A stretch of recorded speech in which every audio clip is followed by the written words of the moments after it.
Hey everyone, Rick here, and we are here with Mike. We just finished a two-player game of Mage Knight. Now, this was actually Mike's first time ever playing Mage Knight.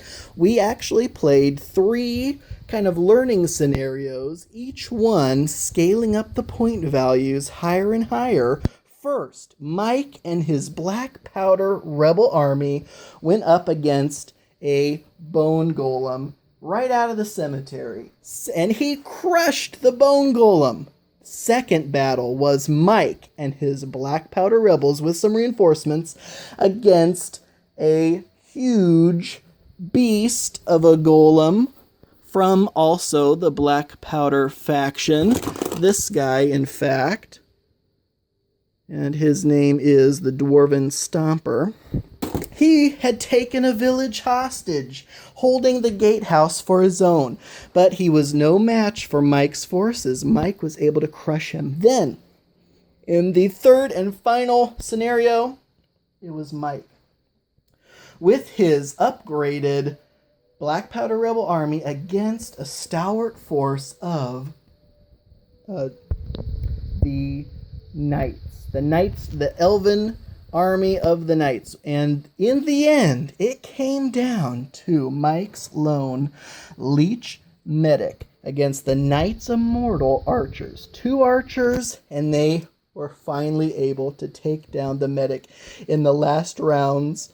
Both of the archers left the battle wounded. It was just a glorious victory for the Knights. Mike came so close to winning the third scenario in a row. So Mike, overall, with Mage Knight, what did you think? This was your first time playing it. What do you think of Mage Knight? Well, first off, I wish I could have won the third round, unfortunately, but it was interesting. You got all these different pieces that can mean different things, and you got these different stage levels, which means that you had to learn to strategize, and you had to learn to put your pieces together, so it was a very strategic game, and I like it. Excellent. Yes, I totally agree.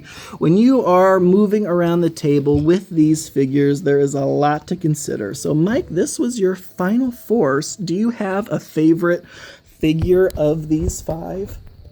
Favorite figure of these five would have to be between the Golem and actually the Vigilante. The Vigilante actually is a lot much stronger than the Golem, which you would think is not true, but the Vigilante, every time it gets healed, it's actually a lot more powerful and stronger. And when it comes down to if this is your final piece, this could possibly save your day. That's very true, and yes, it is definitely easier to heal the Amazon, the Vigilante, who was running around. She was definitely the fastest piece on the board as well, and that Weapons Mastery special ability gives her the chance to roll a die to see how many clicks of damage she does. But Mike, in all his three games, used that healer pretty effectively, keeping the healer back and healing the figures as they needed it. So that was just a lot of fun. So, Mike, thank you so much for playing Mage Knight with me. Thanks, Rick. Absolutely. Anytime. Thank you all so much for watching. I hope some of you check out Mage Knight. It's been out of print for like 12 years. But you might be able to find some figures on eBay. I encourage you to check it out.